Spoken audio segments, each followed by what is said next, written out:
رابعہ بصری رحمت اللہ علیہ کو دنیا سے گئے ہوئے 1200 سال ہو چکے ہیں، لیکن ان کا نام آج بھی زندہ ہے، رابعہ بصری۔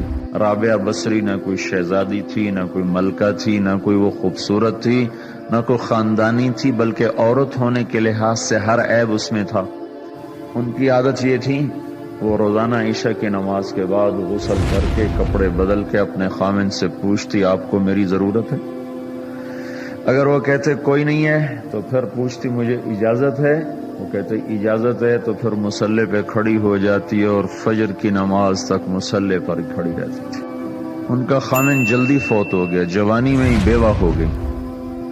تو حسن بصری بصرہ کے امام، کیا سارے مسلمانوں کے امام تھے، وہ خود آئے، خود چل کے آئے کہ میں آپ سے شادی کرنا چاہتا ہوں۔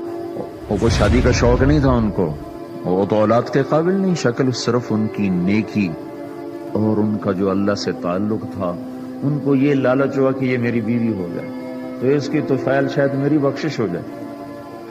تو ان کے پاس آئے، کہنے لگے رابعہ میں آپ سے شادی کرنا چاہتا ہوں، خود پیغام لے کر آئے۔ تو انہوں نے فرمایا میری 4 باتوں کا جواب دے دو تو میں شادی کر لیتا۔ کہنے لگے کیا؟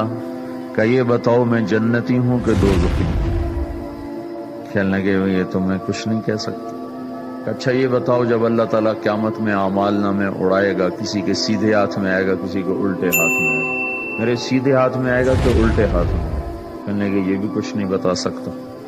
کہنے لگے اچھا یہ بتاؤ جب اللہ نیکیوں کو تولے گا، کسی کی نیکیاں بڑھ جائیں گی، کسی کے گناہ بڑھ جائیں گے، میرے گناہ زیادہ ہوں گے نیکیاں زیادہ ہوں گی؟ کہ یہ بھی نہیں بتا سکتا۔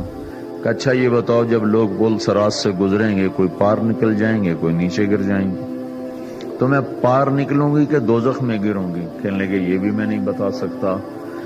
تو پھر فرمایا اچھا جاؤ مجھے تیاری کرنے دو، مجھے ان 4 باتوں کی تیاری کرنی ہے، میرے پاس شادی کے لیے وقت کوئی نہیں ہے۔ جو اللہ سے دوستی لگا لیتے ہیں اللہ دنیا ان کے لیے مسخر کر دیتے، اللہ دنیا ان کے پاؤں میں ڈال دیتے۔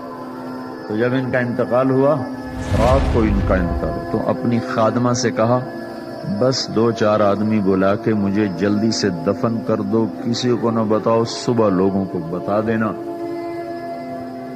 اور مجھے کفن دینا میری اس چادر میں جس میں میں تہجد پڑھا کرتی تھی۔ تو انہوں نے راتوں رات دفن کر کے صبح اعلان کیا، شور مچ گیا، ہائے کیوں بتایا، کیوں نہیں بتایا، کیوں؟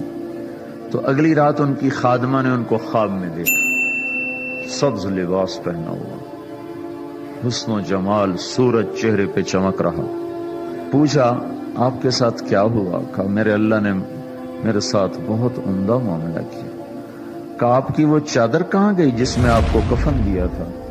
کہا وہ اللہ تعالیٰ نے اتار لی ہے اور مجھے جنت کا جوڑا پہنایا ہے، اور اس چادر کو اللہ نے سنبھال کے رکھا ہے، جب قیامت کے دن میری نیکیوں کو اللہ تولے گا تو اس چادر کو بھی اس میں تولے گا۔ انہوں نے پوچھا منکر نکیر کا کیا ہوا؟ کہا وہ آئے تھے تو انہوں نے مجھ سے کہا من ربکی، تیرا رب کون ہے، تیرا رب کون ہے؟ تو میں نے منکر نکیر سے کہا جس اللہ کو 40 سال نہیں بھلایا اس کو 4 ہاتھ زمین کے نیچے آ کر میں بھول جاؤں گی؟ کہ جس رب کو 40 سال میں نہ بھلا سکی اس کو 4 ہاتھ زمین کے نیچے آ کر میں بھول جاؤں گی؟ تو منکر نکیر نے کہا اس کا آگے کیا حساب لینا، چلو بھائی واپس چلو۔